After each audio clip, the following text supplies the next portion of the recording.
بسم اللہ الرحمن الرحیم۔ تم جنت نہ مانگو بلکہ تم دنیا میں ایسے کام کرو کہ جنت تم کو مانگے۔ تہجد تو محبت کا خاص تحفہ ہوتی ہے، اتنا خاص کہ اللہ اپنے بندے سے اس پردے میں ملاقات کرتا ہے جہاں کوئی تیسری ذات موجود نہیں ہوتی۔ اللہ پاک کو انسان کا نیند سے بیدار ہو کر اس کے سامنے سجدہ ریز ہونا اور آنسوؤں کے موتیوں سے التجا کر کے اپنی دعائیں طلب کرنا بہت پسند ہے۔ یہی وہ وقت ہوتا ہے جب انسان کو نواز دیا جاتا ہے۔ تہجد کی دعاؤں کے لیے تو 7 آسمانوں کے پردے اٹھا دیے جاتے ہیں، تو پھر اللہ ایسے معجزے کرتا ہے جو نہ کبھی زمین والوں نے دیکھے ہوتے ہیں نہ آسمان والوں نے۔ تہجد بہت طاقتور عبادت ہے کیونکہ یہ گناہ یا ثواب کے خوف سے عاری ہے۔ تہجد تک انسان تب پہنچتا ہے جب ساری حسرتیں دل کا ساتھ چھوڑ دیتی ہیں۔ پھر انسان یہ نہیں سوچتا اتنا ثواب ملے گا یا اتنا گناہ ملے گا، تب بس انسان یہ سوچتا ہے کہ اللہ ملے گا یا اللہ سے ملاقات ہوگی۔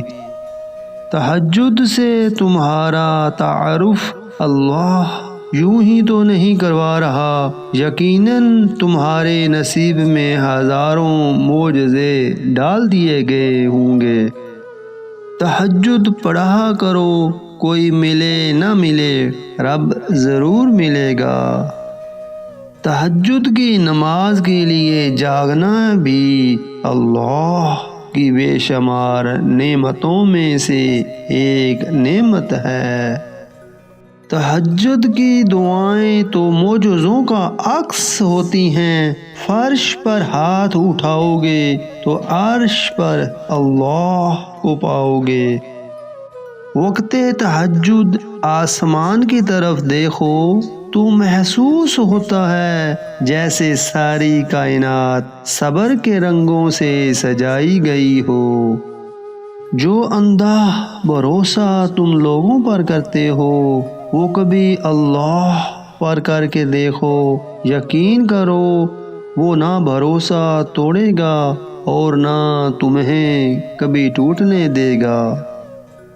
100 گرام کلونجی کو 2 لیموں کے رس میں بھگو کر خشک کر کے پیس لیں۔ صبح و شام صرف 1 چٹکی کھائیں، چند دن میں وزن کم ہو جائے گا انشاءاللہ۔ جب اللہ کسی بندے سے خوش ہوتا ہے تو اس کے لیے نیکی کرنا آسان اور گناہ کرنا مشکل بنا دیتا ہے۔